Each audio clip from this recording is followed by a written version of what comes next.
नमस्कार दोस्तों, आपका अपना स्वागत है स्टडी विद नीरज सर। दोस्तों, एजीटीए गन्ना पर्यवेक्षक, लेखपाल, यूपीएसआई, एसएससी जीडी सभी के लिए यह हिंदी की टेस्ट सीरीज बहुत ही महत्वपूर्ण है। ये क्वेश्चन जितने मैं करा रहा हूँ ये कहीं ना कहीं आए हुए हैं और इन्हीं से आने की पूरी संभावना रहेगी। इसलिए आपको अगर और अच्छा वीडियो यहाँ से प्राप्त करना है तब आपको स्टडी विद नीरज सर अपने मोबाइल में सब्सक्राइब करिए, चैनल को शेयर करिए और कमेंट करिए। एजीटीए शुगर केन की जगह जल्द ही आएंगी। आप सारे लोग अपनी तैयारी को कंटिन्यू रखें। यह टेस्ट सीरीज़ जो है काफ़ी लंबी चलेगी, लगभग 50 टेस्ट सीरीज मैं आपको यहाँ से प्रोवाइड करूँगा, बहुत ही ऑथेंटिक। तो आइए हम स्टार्ट करते हैं। नंबर वन क्वेश्चन है हिंदी वर्णमाला में ऊष्म व्यंजन कौन से होते हैं। देखो, ऊष्म व्यंजन वो होते हैं जिनको बोलने में मुंह से ज़्यादा वायु निष्कासित होती है। मुंह से ज़्यादा वायु निष्कासित हो वो ऊष्म व्यंजन कहलाते हैं। ठीक है, ऊष्म व्यंजन सा हाँ है, ये तीनों जो है ऊष्म व्यंजन हैं, ये वाले। ठीक है, आगे नेक्स्ट बढ़ते हैं हम लोग। यारालावा व्यंजनों को कहते हैं। यारालावा व्यंजनों को क्या कहते हैं? देखिए, यारालावा व्यंजनों को हम अंतस्थ व्यंजन कहेंगे। क्या हम कहेंगे? अंतस्थ व्यंजन। यारालावा व्यंजनों को हम अंतस्थ व्यंजन कहेंगे। ठीक है, आगे बात करते हैं तालव्य व्यंजन क्या होते हैं। अब देखो, तालव्य व्यंजन के लिए आपको स्पर्श व्यंजन आना बहुत जरूरी है। अगर आपको स्पर्श व्यंजन आता है तो आप तालव्य व्यंजन, कंठ व्यंजन, मूर्धा, दंत, ओष्ठ सारे व्यंजनों को आप निकाल लेंगे। ठीक है, तो तालव्य व्यंजन अगर हम बात करें तालव्य व्यंजन की, तो तालव्य व्यंजन के लिए आपको कता मूंदो याद होगा। कता मूंदो मतलब कंठ, तालु, मूर्धा, दंत, ओष्ठ। तो तालु ये तालव्य है, तो का वाली लाइन कंठ वाली, ठीक है, और चा वाली लाइन तालु वाली। तो ये समझ लो ये हमारा चा वाली लाइन चा छा जा जा ये तालव्य वाली है। छा वर्ण किस योग से बना है? छा वर्ण का प्लस सा से बना है। कितना? का प्लस सा से बना है। मैं आपको बता दूं, छ, त्रंग, ज्ञा और स्रा, मतलब ये चार वर्ण हैं जो संयुक्त वर्णों में माने जाते हैं। एक आपका इसी तरह आएगा, छ ये वाला, ये त्रा और ये ज्ञा, और ये एक होगा आपका स्रा। तो छा जो है का छा से मिलकर बना है, त्रा ता रा से बनकर बना है, ज्ञा से ज्ञानी जो है जा प्लस या से मिलकर बना है, और सा स्रा प्लस रा से मिलकर बना है। ठीक है, आगे बात करते हैं निम्न में से कौन सा व्यंजन अल्पप्राण है।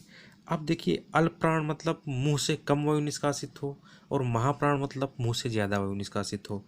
तो अल्पप्राण जो हमारे स्पर्श व्यंजन होते हैं, ठीक है, 25 होते हैं, काचा टाता पा मा। ठीक है, तो ये जो 5 लाइनें होती हैं, ठीक है, कौन सी?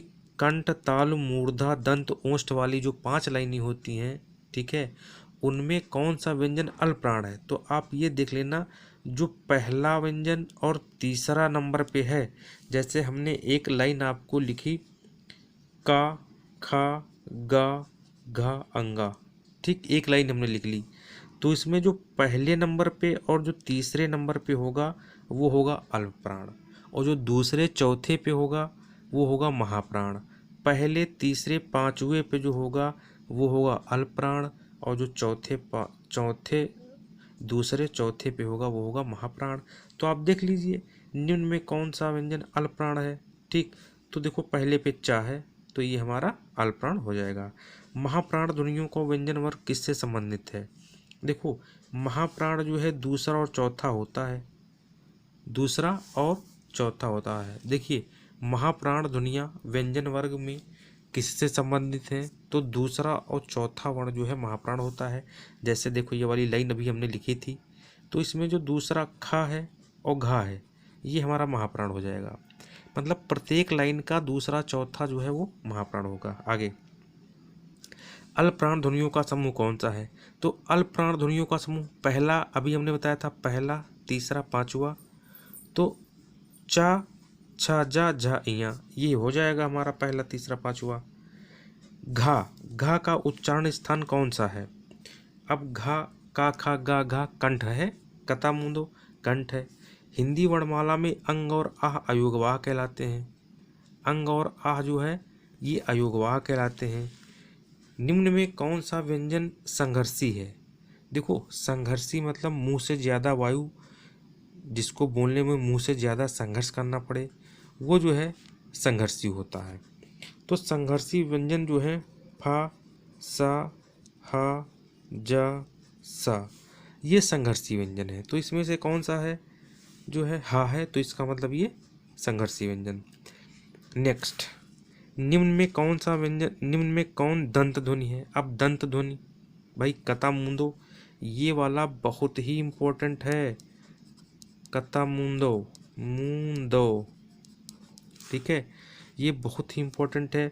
मतलब जो है का वाली लाइन का, चा, टा, ता, पा, का वाली लाइन चा वाली, टा वाली, ता वाली, पा वाली।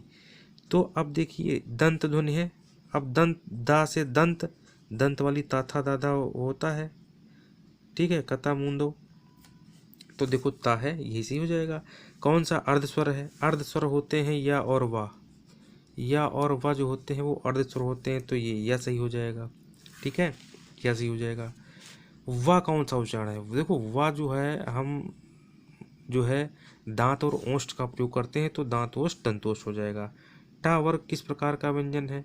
अब टा वर्ग देखो, टा मूर्धा है, तो टा देखो मूर्धा है। आपको कता मूंदो याद कर लो, यहाँ से क्वेश्चन आने की पूरी संभावना रहती है हर परीक्षा में। कौन सा महाप्राण वर्ग का है? अब महाप्राण मतलब दूसरा चौथा होगा महाप्राण, तो का खा यहाँ पे नहीं है, ठीक है, चा छा यहाँ छा नहीं है यहाँ पे, ठीक है, ता था देखो दूसरा है, तो दूसरा, दूसरा और चौथा जो होगा वो होगा आपका महाप्राण। इस प्रकार ये जो है 15 प्रश्नों की सीरीज है। कल आपको फिर 15 प्रश्न मिलेंगे, ठीक है। इसी तरह आप पढ़ते रहिए। हमारे चैनल को STV नीरज सर को सब्सक्राइब करिए, आपको अच्छे अच्छे क्वेश्चन यहाँ से मिलेंगे। तब तक के लिए नमस्कार, धन्यवाद, बाय बाय।